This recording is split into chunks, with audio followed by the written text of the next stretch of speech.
President Marcos, welcome to 7:30. Thank you very much indeed. In your speech to the Australian Parliament, you used unusually strong language. Quoting your own pledge, you said, "I will not allow any attempt by any foreign power to take even 1 inch of our sovereign territory. We will not yield." Are you talking about not giving up Philippines' territory in the South China Sea? Absolutely.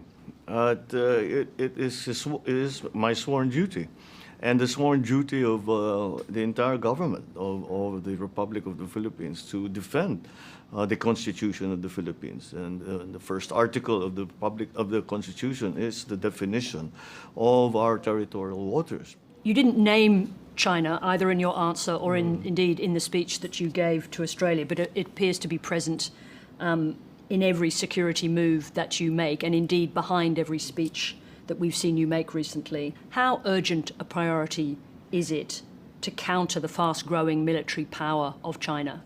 Well, we don't see it in those terms. We don't see it as countering the military power of any country whatsoever. It's merely the defense of our territory.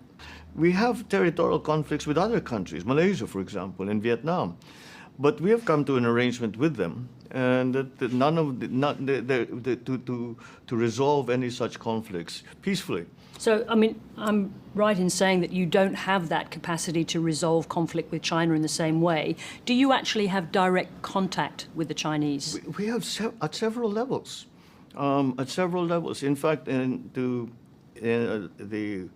in January of last year, when I went to Beijing and I visited with President Xi Jinping, that is what I proposed, a kind of hotline between us, so that if there is a message that needed to be sent from one president to another, we can be assured that that message will reach them. And we have sort of established there are several points of contact. At the ministerial level, certainly, and a sub-ministerial level as well. But do you have a personal line to President Xi? Not yet, I'm afraid.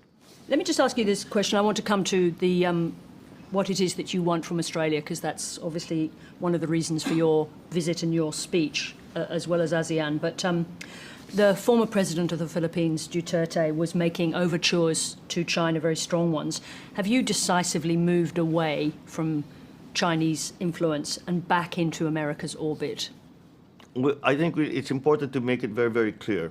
Whatever the Philippines does because it is in our interest, not because it has been dictated upon us by anyone. You don't think that your language that you used when you took office, and the same language that you used in the Australian Parliament during your visit, is a message to China about where you believe your interests lie? Well, as I explained it to President Xi again, I said it's my duty. I took an oath to defend the Philippines.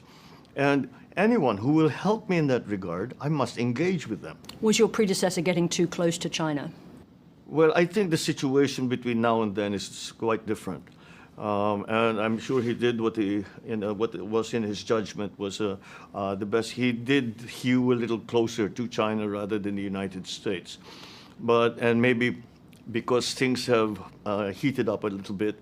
But we have together with Australia, we have a visiting forces agreement with the United States and Australia. These are the only two countries that we have them with.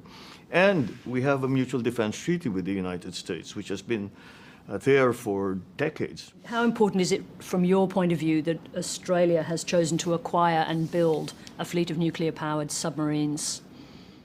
Well, that decision is an Australian one. Do you support it? I support AUKUS. I support the Quad, and I think that this just represents a stronger front in terms of maintaining the peace, maintaining the peace in the South China Sea.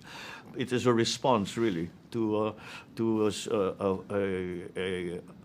a differing situation, a more dangerous, more risky situation than we had before. Why is it more dangerous? Just explain. Because the potential for outright conflict is much higher now than it was before.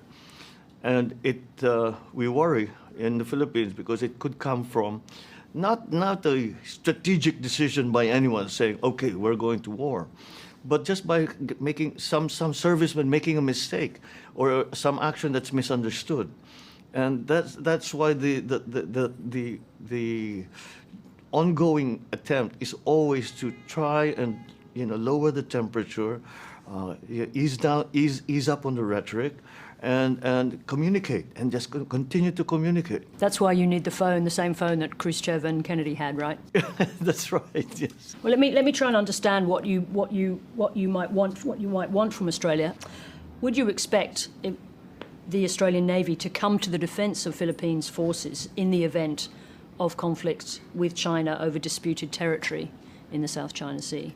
Well, I suppose if we are in a we are in a joint exercise or in a joint operation, then perhaps that would involve Australia in that. But we do not have any formal agreement or treaty in that regard, as we do with the United States.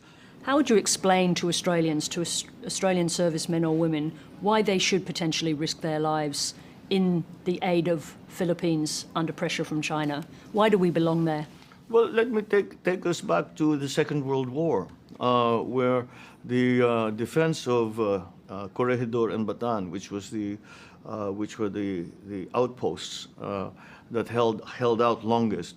But because of that, it delayed the invasion of Australia to the point that the Japanese never invaded Australia. And that, if we can stop it at an early stage, nip it at the bud, as it were, then there's no need for it to grow into other areas, other regions. And hopefully, if we can, at best, as I said, keep the peace in the South China Sea, that will be of great advantage to Australia, because the peace is maintained. In relation to the former president, it's clear from the outside that there's been some breakdown in the relationship. I mean, do you intend now to invite the ICC to the Philippines to conduct its investigation more fully into former President Duterte's murderous war on drugs? No, that would be a political move. And what we are, we do not play politics with jurisdiction and sovereignty. And the position that we've taken is that we do not recognize the jurisdiction of the ICC, and we view it as a threat to sovereignty, simply because the ICC was formed to conduct, to provide justice to areas where there is no judiciary, where there is no court system, where there is no police, where there is no peace and order. And that's not the Philippines. And therefore, I don't think that their investigations or their actions apply to the Philippines. If it's not the ICC, then who provides justice for the many thousands? I think the number is something like 12 to 30,000 people who were killed in former President Duterte's war on drugs. How do they get justice? I think we in the Philippines have, as I said, a functioning police force. We have a functioning judiciary, and that it is their responsibility to take care of that. We have made a great deal of progress in that regard, where many policemen have already been removed from service because they've been found to be liable. Their cases have been filed. Many are already in jail. Do you think it adds up to justice for those people who lost their lives? Well, what we try to do is to now go back to the families of those and see that perhaps see what we can do to make things right for them. As long as it can be shown, of course, that they were not actually involved in the drug trade. As I said very early on, we're not interested in a small-time addict, for example. The addict, you take them to the hospital, you take them to rehab. You don't shoot them. We don't. We said we've taken enforcement as far as we can, and it only gets you so far. Your father was overthrown by a people's revolution, and you are his only son. How do you resist the impulse to authoritarianism? I have no impulse.